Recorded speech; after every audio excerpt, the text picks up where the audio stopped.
आज के इस वीडियो में हम लोग जानेंगे राइटिंग को इम्प्रूव कैसे कर सकते हैं, लिखावट में सुधार कैसे ला सकते हैं। बहुत सारे कमेंट आ रहे थे जिसमें आप लोग कह रहे थे कि राइटिंग को हम लोग कैसे सुधार सकते हैं, उस पर एक वीडियो बनाइए।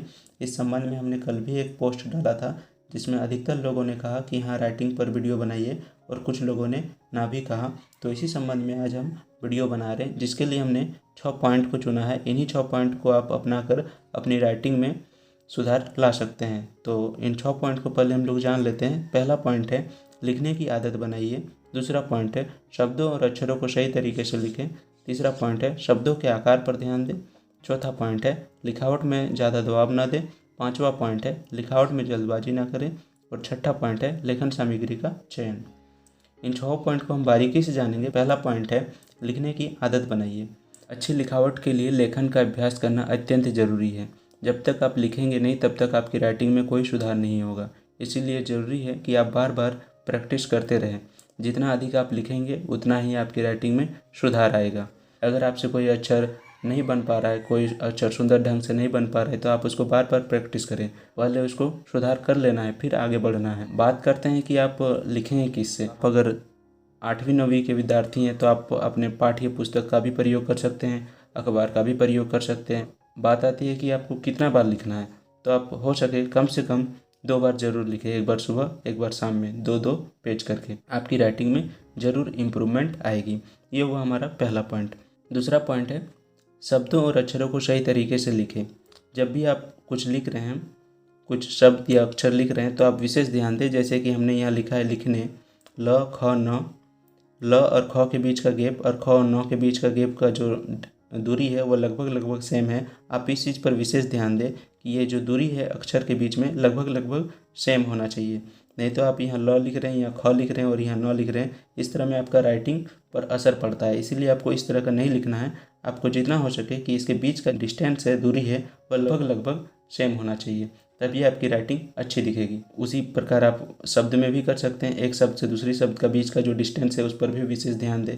तो ये हो गया हम लोग का दूसरा, शब्दों और अक्षरों को सही तरीके से लिखना। अब आते हैं तीसरा, शब्दों के आकार पर ध्यान दें। शब्दों के आकार पर ध्यान देना अत्यंत आवश्यक है। जैसे कि मान लेते हैं आप यहाँ लिखने लिखे हैं तो ल को बड़ा लिख दिया और ख को छोटा लिख दिया और फिर न को बड़ा लिख रहे हैं, तो इस तरह में भी आपका राइटिंग पर बुरा असर पड़ता है। इसीलिए आप ज़्यादा से ज़्यादा कोशिश करें कि आप जो लिख रहे हैं उसका जो आकार है सभी का बराबर होना चाहिए, या तो बड़ा या तो छोटा। और ज़्यादा से ज़्यादा आप कोशिश करें कि सामान्य रखें, ना तो ज़्यादा बड़ा ना तो ज़्यादा छोटा, सामान्य रखें ताकि देखने वालों को भी अच्छा लगे और आपको भी अच्छा लगे। तो ये हो गया, आकार पर विशेष ध्यान दें। तीसरा हो गया। चौथा पॉइंट है लिखावट में ज़्यादा दबाव ना दें। जब भी आप लिखते हैं तो पेंसिल या पेन की नीब पर जो है ज़्यादा दबाव कभी भी ना डालें। इस कंडीशन में क्या होता है कि आपका राइटिंग पर इसका बुरा प्रभाव पड़ता है। इसीलिए हमेशा ध्यान रखें कि जब भी आप लिख रहे हैं तो इसको सामान्य तरीके से पकड़ें, ना ज़्यादा टाइट और ना ही ज़्यादा लूज। ठीक है, इस पर विशेष ध्यान दें। तो ये हो गया हम लोग का चौथा पॉइंट, लिखावट में ज़्यादा दबाव ना दें। अब हम लोग जानेंगे पाँचवा पॉइंट, लिखावट में जल्दबाजी ना करें। पाँचवा पॉइंट में यह है कि जल्दबाजी आपको नहीं करना है। कुछ भी आप अगर लिख रहे हैं शुरुआती तौर पर तो आप आराम से लिखिए, कोई हड़बड़ी नहीं करना है आपको। अगर आप हड़बड़ी करेंगे तो आपका जो अक्षर है या शब्द है उस पर इधर उधर हो जाएगा। जैसे आप कोई लिखावट लिख रहे हैं, ल को आप लाइन के पार कर दे रहे हैं, ख को आप ऊपर ले जा रहे हैं, तो हमेशा कोशिश करें कि ये जो लकीर है उसके नीचे ही सब रहे। जब आप जल्दबाजी में करेंगे तो आप ध्यान नहीं देंगे। तो इसीलिए ज़रूरी है कि आप जल्दबाजी बिल्कुल ना करें। आप प्रैक्टिस करते करते आपकी स्पीड ऑटोमेटिक बढ़ जाएगी। इसीलिए शुरुआती दौर पर आप जल्दबाजी बिल्कुल ना करें। ये हुआ हम लोग का पाँचवा पॉइंट। अंतिम पॉइंट है लेखन सामग्री का चयन। लेखन सामग्री का चयन कैसे करें, मैं आपको ये बिल्कुल नहीं बताऊंगा कि आप ब्रांडेड वाला पेन कॉपी ले, क्लासमेट वाला कॉपी या पेन ले। इसका कोई ज़रूरत नहीं है।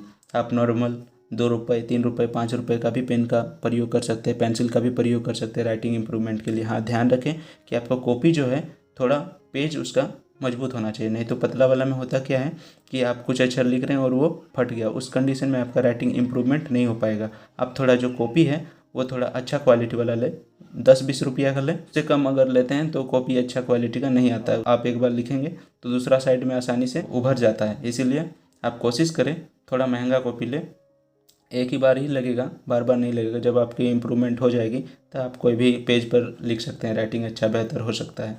और बात होता है पेन या पेंसिल का, तो मैं आपको सलाह देना चाहूँगा कि शुरुआती तौर पर आप पेंसिल का प्रयोग करें, क्योंकि पेंसिल बहुत कारगर होती है राइटिंग को सुधार करने के लिए।